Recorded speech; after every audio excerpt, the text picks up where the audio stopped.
पाकिस्तान तहरीक इंसाफ के चेयरमैन जनाब इमरान खान साहब, जो कि पाकिस्तान के एक्स प्राइम मिनिस्टर रह चुके हैं, कल उन्होंने एक निजी चैनल पर, एक निजी टीवी पर एक इंटरव्यू दिया। वो इंटरव्यू नशर होते ही जैसे कि हर तरफ तहलका सा मच गया। या तो खान साहब अपने होशो हवास में नहीं थे, या वो भूल चुके थे कि वो ex prime minister of Pakistan रह चुके हैं, या फिर वो कुर्सी के लिए किसी भी हद तक जाने के लिए तैयार हैं। इक्तदार को पाने के लिए शायद वो पाकिस्तान की सालमियत के बारे में, या पाकिस्तान की आवाम के बारे में, या पाकिस्तान की इमेज के बारे में सोचना भूल गए हैं। शायद कुर्सी की हवस, कुर्सी की भूख इतनी बढ़ चुकी है, और शायद अब ये सवाल और उनके जहन के, उनके दिमाग के गिर्द गूंज रहा है कि मुझे आखिर क्यों निकाला गया।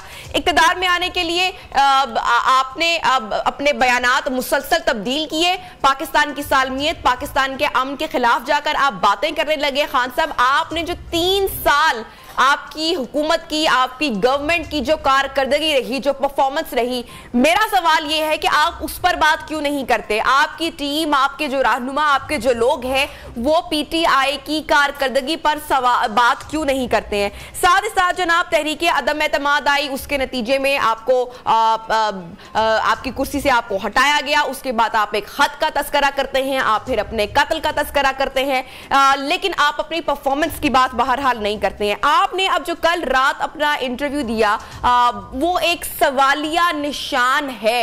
आज से पहले मुल्क के किसी भी सियासतदान ने इस तरह के बयानात नहीं दिए, चाहे वो नवाज शरीफ हो, चाहे वो मौलाना फजल रहमान हो, चाहे वो जनाब आसिफ अली जरदारी साहब हो, जिन्होंने 11 साल की जेल भी काटी, लेकिन मुल्क के मुफाद के खिलाफ या मुल्क की सालमियत के अगेंस्ट अगर कोई चीज जाती तो कभी उस हवाले से बात नहीं की गई। बात करेंगे, हमारे साथ मौजूद हैं सीनियर एनालिस्ट, सहाफी, तज्जियाकार समी इब्राहिम साहब। समी साहब, बहुत शुक्रिया, आपने वक्त निकाला हमारे प्रोग्राम नियो पाकिस्तान के लिए। कल रात आपने इंटरव्यू लिया खान साहब का, किस तरह की गुफ्तगू की गई खान साहब की जानिब से? कभी वो बात करते हैं कि पाकिस्तान के 3 धड़े हो जाएंगे, ऐसा जुमला या ऐसा बयान या ऐसी बात तो कोई शायद दुश्मन भी नहीं करता अपने मुल्क के लिए, जो खान साहब ने कह दी। क्या उन्होंने पूरे होशो हवास में ये बात बोली? आपने नबिया वो इंटरव्यू खुद देखा है? जी बिल्कुल देखा। मेरा आपसे सवाल ये है। जी सर, मैंने आपका इंटरव्यू देखा है, मैंने सुबह भी देखे, मेरे फोन में भी मौजूद है। कहाँ आपने ये बात देखी कि इमरान खान ने कहा कि पाकिस्तान के 3 हिस्से होने जा रहे हैं? उन्होंने ये नहीं कहा कि 3 हिस्से होने जा रहे हैं। बैठी पिछले 15 मिनट से यहाँ पर चीजों को डिस्टॉर्ट कर रही हैं, आप हकायक को तोड़ मोड़ रही हैं। आप basically what you are doing.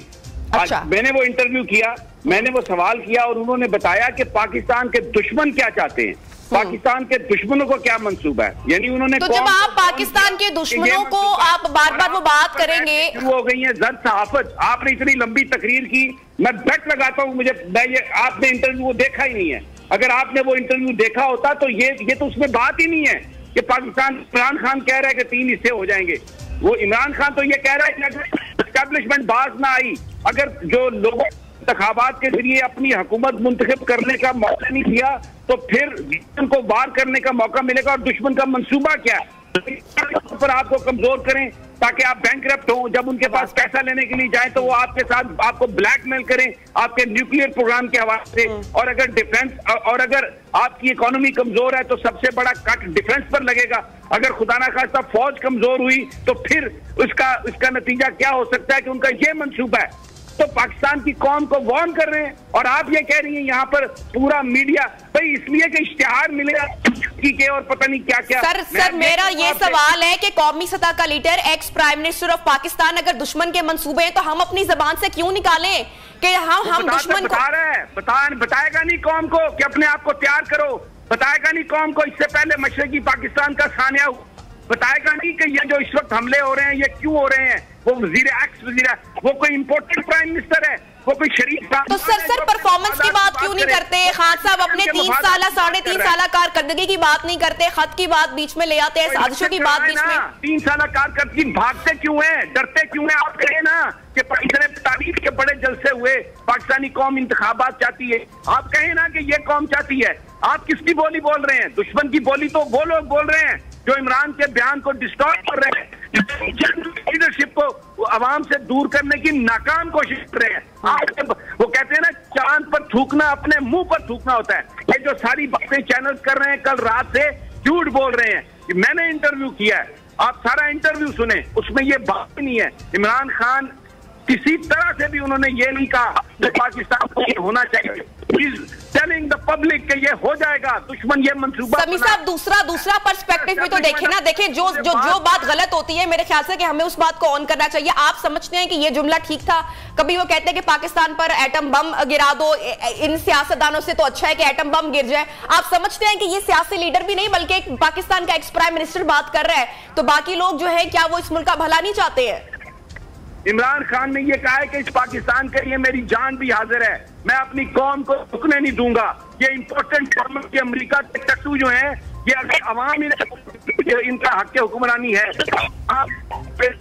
इनका कोई हक नहीं है और करवाएं, ये कह रहा है इमरान खान। और अगर परफॉर्मेंस बुरी है, वो अनपॉपुलर है। चले सर मैं परफॉर्मेंस की भी नहीं बात करती। सर मैं परफॉर्मेंस की भी नहीं बात करती। आप मेरे लिए बहुत ही काबिल एहतराम है, आपसे मैंने बहुत कुछ सीखा है, आप बहुत सीनियर सहाफी हैं इस मुल्क के। लेकिन जो ये बात है जो खान साहब ने कल बोली कि कौम जो है वो जहाद, अरे जहाद का हो गया? जहाद किसके खिलाफ करना है? कौम को, अवाम को क्यों डिवाइड करना चाह रहे हैं खान साहब? मेरा ये सवाल है। लोगों में बहुत इश्तियाल है, क्या हम ये डिवाइड करना चाहते हैं अपने लोगों को? डिवाइड नहीं करना चाहते, इसीलिए तो वापस चलेगा कि डिवाइड नहीं करना चाहते। वो जहाद उन लोगों के खिलाफ करना चाहते हैं जो हिंदुस्तान का हमें गुलाम बनाना चाहते हैं, जिन्होंने हमारी इज्जत अमेरिका के हाथ बेच दी, जिन्होंने कश्मीर पर सौदा कर लिया, जो इस्राइल को तस्लीम करने की बात कर रहे हैं। ये बात कर रहे हैं इमरान, और इस पे तकलीफ है। इस पर वो सारे सुपर पावर से तो टक्कर नहीं ले सकता ना पाकिस्तान। तो देखे ना, एक डेवलपिंग कंट्री है, कैसे टक्कर लेगा, कैसे खित्ते में सरवाइव करेगा? अभी तो हम अब पहुंचे नहीं, उस जगह तक पहुंचे नहीं, तो कैसे हम ललकार सकते हैं दुनिया की जो सुपर पावर है उसको? सहर कामरान साहिबा, पीपल्स पार्टी से आपका ताल्लुक है, इस वक्त हमारे साथ मौजूद है। सहर साहिबा, समी साहब जरा एक क्लिप में आपके साथ शेयर कर रही हूं, आप पहले वो सुनिए, फिर गुफ्तगू को आगे बढ़ाते हैं। हमारे से कंसेशन क्या ली जाएगी जो यूक्रेन से उन्होंने ली थी डीन्यूक्लियराइज करने की? मैं आपको आज कहता हूं पाकिस्तान के 3 हिस्से होंगे। अगर इस वक्त एस्टैब्लिशमेंट सही फैसले नहीं करेगी, मैं आपको राइटिंग में देता हूं कि ये भी तबाह होंगे, फौज सबसे पहले तबाह होगी, क्योंकि मुल्क बैंकरप्ट होगा। किधर जाएगा मुल्क? मैं आपको सीक्वेंस बता देता हूँ। ये जब से आए हैं, रुपया गिर रहा है, स्टॉक मार्केट, चीजें महंगी, डिफॉल्ट की तरफ जा रहा है पाकिस्तान। जी सहर साहिबा, इंटरव्यू दिया, खान साहब ने कहा एस्टेब्लिशमेंट ने अगर दुरुस्त फैसले ना किए तो फौज तबाह हो जाएगी, पाकिस्तान के 3 टुकड़े हो जाएंगे। कभी कहते हैं इन सियासतदानों को हटाओ, नहीं तो पाकिस्तान पर वरना एटम बम गिरा दो, इससे अच्छा। ये किस तरह की स्टेटमेंट्स दी जा रही है खान साहब की जानिब से? सबसे पहले तो मैं जो इमरान खान साहब की स्टेटमेंट है इसकी मजम्मत करती हूँ, और जो तशरीह करने की कोशिश कर रहे थे समी इब्राहिम साहब, मुझे उस पर भी बहुत अफसोस है। देखिए, इमरान खान साहब की जो बयानात हैं वो सुन के कोई भी नजरअंदाज नहीं कर सकता। अगर मैं बताऊं कि पेशावर की जलसे के अंदर जब उन्होंने पाकिस्तान के न्यूक्लियर असासों की सेफ्टी एंड सिक्योरिटी को मुतनाज़ा बनाने की कोशिश की थी, जब उन्होंने ये कहा था कि पाकिस्तान के न्यूक्लियर असासे महफूज नहीं रहे, उसके बाद उन्होंने कहा कि इन लोगों को इक़्तिदार देने से बेहतर था कि जो है पाकिस्तान पे एटम बम गिरा दिया जाए। इमरान खान साहब